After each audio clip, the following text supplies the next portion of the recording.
നാണു നാണു കൂട്ടുകാരൻ വരുന്നുണ്ടല്ലോ.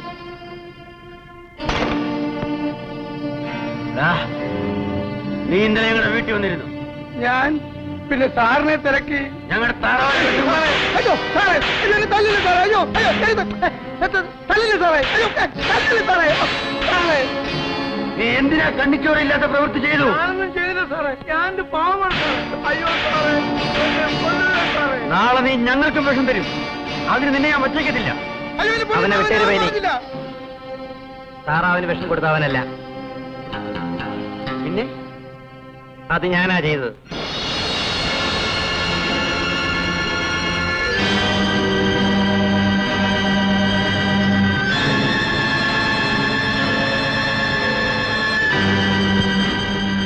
സാറ് കള്ളം പറയുന്നു. അത് നിനക്കെന്നെ മനസ്സിലാകാത്തോണ്ട് തോന്നുകയാണ്. ഇന്ന് താറാവ്, നാളെ നീ, പിന്നെ നിന്റെ ചേട്ടൻ, നിന്റെ മോള്. നിന്നെയൊക്കെ കണ്ടോണ്ടാടാ ഇത്രയും നാൾ ഞാനിവിടെ നിന്നത്. സാറേ, സാറല്ല, വിശ്വനാഥൻ. നീ അരിഞ്ഞു തള്ളിയ വാസുവിന്റെ മകൻ. നീ വെട്ടിക്കൊന്ന കമലാക്ഷിയുടെ മകൻ.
എങ്ങോട്ടാ? ഇതാ ഇവിടെ വരെ. എവിടെ? പൊഴിയിലേക്ക്. അതിലൂടെ നീ കടലിലേക്ക്.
സാറേ സാറേ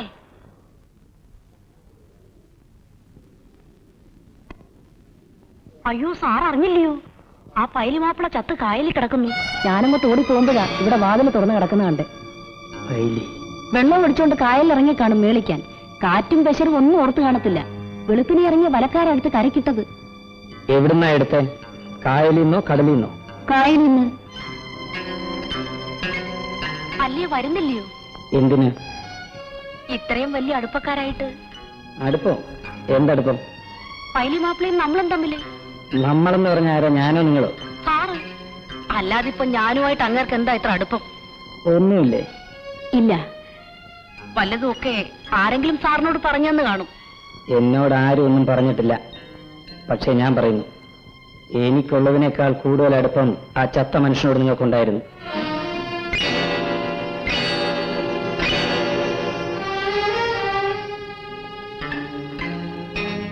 എന്താ ഒന്നും മിണ്ടാത്തത്? ശങ്കരിയളയമ്മേ, ഒരു ദിവസം വീട്ടിലാരും ഇല്ലായിരുന്നപ്പോ ഞാൻ ഓടിക്കേറി വന്നു. ദാ ഇവിടെയാ ഞാൻ നിന്നിരുന്നത്. അപ്പൊ നിങ്ങളും ഇന്നലെ കായൽ വീണ് ചത്ത മനുഷ്യനും കൂടി. എന്നിട്ടിപ്പൊ നിങ്ങൾ പറയുന്നു നിങ്ങളുമായിട്ട് ബന്ധമൊന്നുമില്ലെന്ന്. ഈ വിളി കേട്ട കാലം മറന്നു. എന്നാലും വേണ്ട, ഇനി അങ്ങനെ വിളിക്കണ്ട. പ്രത്യേകിച്ചും നിങ്ങൾ എന്നെ മകനെ എന്ന് വിളിക്കാൻ പാടില്ല. എന്താ കുഞ്ഞേ നീ അങ്ങനെ പറയുന്നേ? എനിക്ക് അമ്മയും അച്ഛനും ഇല്ലാതാക്കിയ സ്ത്രീയാണ് നിങ്ങൾ. നിങ്ങൾ കാരണം ഈ നാട്ടിലേക്ക് ഞാൻ വീണ്ടും വന്നത്. ജീവിതത്തെ ഒരു വൃത്തികെട്ട മോഹത്തിലേക്ക് പിടിച്ചു കെട്ടിയവരാണ് നിങ്ങൾ. എന്നാലും എന്റെ മോനെ, നീ ഇത്രയും നാളെ എവിടെയായിരുന്നു? ഞാൻ പോകുന്നതിന് മുമ്പ് ഞാൻ ആരും നിങ്ങളോട് പറയണമെന്ന് എനിക്കുണ്ടായിരുന്നു. പക്ഷേ അതിങ്ങനെ വേണമായിരുന്നില്ല. ഒരു കാര്യം, നാളെ വൈകുന്നേരം വരെ നമ്മൾ തമ്മിൽ കണ്ട കാര്യം ആരോടും പറയാൻ പാടില്ല. നാളെ വൈകുന്നേരം കഴിഞ്ഞ് ആരോടും എന്ത് വേണമെങ്കിലും പറയാം. നാളെ ഞാൻ പോവും. എങ്ങോട്ടാ കുഞ്ഞെ? ചോദ്യങ്ങൾ പാടില്ല. ശങ്കരിയിടം നിൽക്കാൻ.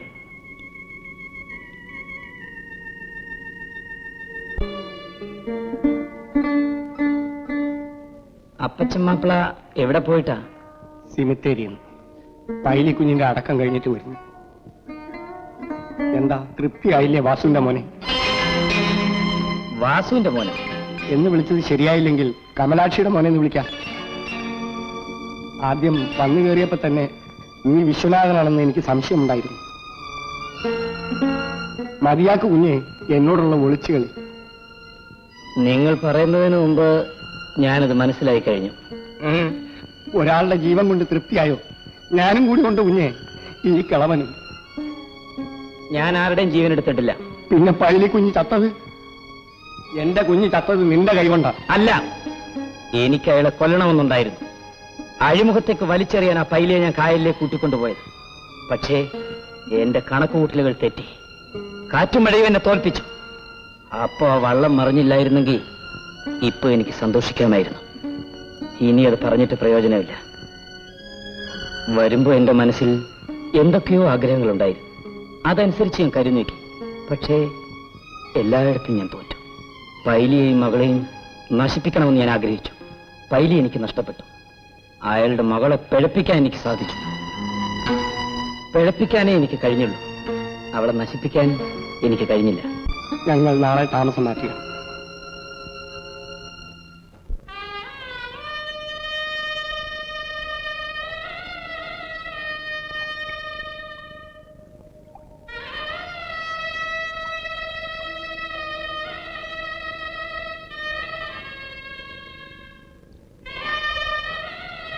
അപ്പച്ചമ്മാപ്പിള എങ്ങോട്ടാ പോണേ? എനിക്ക് അറിഞ്ഞുകൂടാ കുഞ്ഞെ.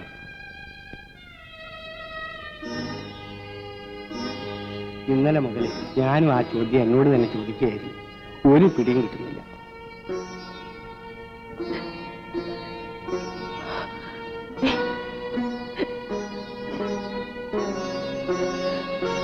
എന്തിനാ പോകുന്നതെന്ന് അറിഞ്ഞാലല്ലേ എവിടേക്കാ പോകുന്നതെന്ന് പറയാനൊക്കെ. ഞങ്ങൾക്ക് എവിടെ പോയാലെന്താ? പൈലിയില്ല, താറാവുമില്ല. നീ പഴപ്പിച്ച ഈ പെണ്ണുമുണ്ട്, വയസ്സായ ഞാനുമുണ്ട്. ഞങ്ങൾക്ക് എവിടെ പോയാലെന്താ? അപ്പച്ചമ്മാപ്പിള ആലോചിച്ച് മറുപടി പറഞ്ഞാൽ മതി. അമ്മണിയെ ഞാൻ സംരക്ഷിച്ചോളാം. സഹായിക്കലാണോ? അല്ല, എന്റെ മനസ്സിന് സമാധാനം കിട്ടാൻ അത്രയെങ്കിലും ഞാൻ ചെയ്യണം. അതുകൊണ്ടാ. സമാധാനം? തെറ്റ് ചെയ്തവൻ എവിടെ നിന്ന് സമാധാനം കിട്ടാൻ? എന്റെ കൂടെ മോളെ പറഞ്ഞയക്കാൻ ഒരുപക്ഷെ ധൈര്യമില്ലായിരിക്കും. അങ്ങനെയൊന്നുമില്ല. എനിക്കൊന്നും പറയാനില്ല. അമ്മണി തീരുമാനിക്കട്ടെ. അവൾക്കല്ലേ നിന്നെ കൂടുതൽ അറിയാവൂ. അവൾ എന്ത് തീരുമാനിക്കുന്നോ അതുപോലെ ചെയ്യാം.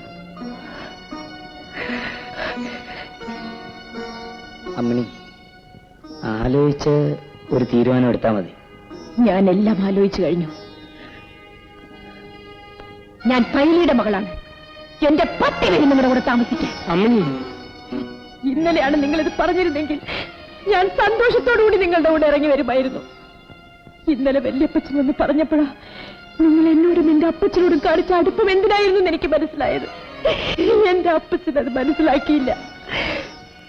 മനസ്സിലാക്കിയിരുന്നെങ്കിൽ. അമ്മണി മോളെ, നമുക്ക് പോകാം.